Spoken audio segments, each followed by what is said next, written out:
ଆମ ଗାଁରେ ବାରମ୍ବାର ଚୋରି ହଉଛି। ପୋଲିସ କିଛି ପଦକ୍ଷେପ ନେଉଛନ୍ତି କିଛି ବି କରୁନାହାନ୍ତି। ସେ ଦେଖୁଛନ୍ତି ଚୋର ଦେଖୁଛନ୍ତି ତାରକ ଧରୁଛନ୍ତି। ଗୋଟେ ବର୍ଷ ଗୋଟେ ଲୋକର ଚୋରି ହେଲା, ମାନେ ଗ୍ରାମବାସୀ କିଛି କରିପାରୁନାହାନ୍ତି ନା ପୋଲିସ ବି କିଛି କରିପାରୁନାହାନ୍ତି।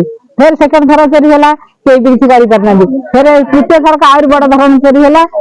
ଖାଲି ସାର୍ କହୁଛନ୍ତି, ଆମର ମ୍ୟାଡାମ କହୁଛନ୍ତି ଆମ ତଦନ୍ତ ଚାଲିଛି। କୋଉ ଗାଁ? ଆମର ହଉଛି ବଣିଆରୀ। ବଣିଆରୀ। କେତେଥର ଚୋରି ହେଲାଣି? 4-5 ଥର ଚୋରି ହେଲାଣି। ମନ୍ଦିରରେ ବି ଚୋରି ହେଲା, ଗାଁରେ ବି ଚୋରି ହଉଛି। ଗୋଟେ ସ୍ତ୍ରୀ ଲୋକ ବୁଡିକି ମାରିକି ତା ହାତ ଫଟେଇକି ତା ଘରୁ ବି ସବୁ ଚୋରି କରି ନେଇଗଲେ। କାହାକୁ ସନ୍ଦେହ କରୁଛନ୍ତି? ନାଇଁ ସେମିତି କିଛି ଆମେ ସନ୍ଦେହ କରିପାରୁନୁ।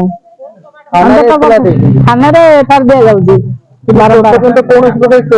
ଚୋର ଧରା ପଡୁନାହାନ୍ତି।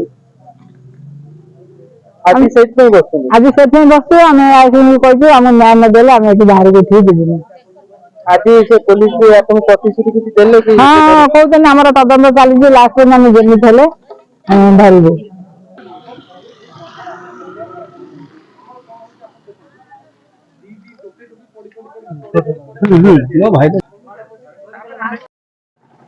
ଅଶୋକ ପାତ୍ର ମୋ ନାଁ, ଘର ବଣିଆରୀ।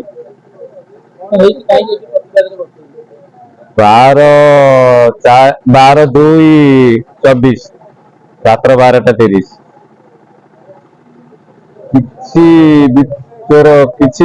କିଛି ଲୋକ ମିଶି 4ରୁ 5 ଜଣ, 5 ଜଣରୁ 6 ଜଣ ଭିତରେ ଚୋର ଘରେ ପଶି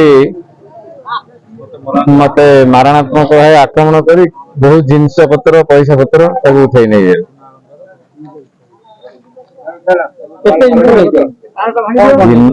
ଜିନିଷ 11ରୁ 12 ଭରି ଭିତରେ। କେତେ ଦିନ ହେଇଯିବ? 2 ମାସ 2.5 ମାସ। ଥାନାରେ ଅଭିଯୋଗ କରିଥିଲେ? ହଁ, ଥାନାରେ ଏଫଆଇଆର ଦିଆ ହେଇଥିଲା। ତାପରେ ତା ରିମାଇଣ୍ଡ ଗୋଟେ ଦେଇଥିଲି ଆସିକି। ଏସପି ଅଫିସ ଯାଇଥିଲେ, ଏସପି ଅଫିସ ଯାଇଥିଲୁ।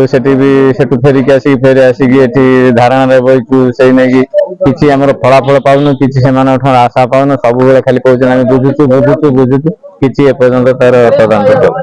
ଆଜି ଯୋଉ ବସିଛନ୍ତି ପ୍ରଚାର ପାଇଁ, ସେ ପ୍ରତିଶ୍ରୁତି କିଛି ଦେଲେ କି? ବୁଝିବୁ। କଣ କରିବେ ଯଦି ଆଜି କଥା ପୋଲିସ ପ୍ରତିଶ୍ରୁତି ଦେଲେ, ତାପରେ ଆପଣ ଏଠି ଧାରଣାରେ ବସିବେ ନା?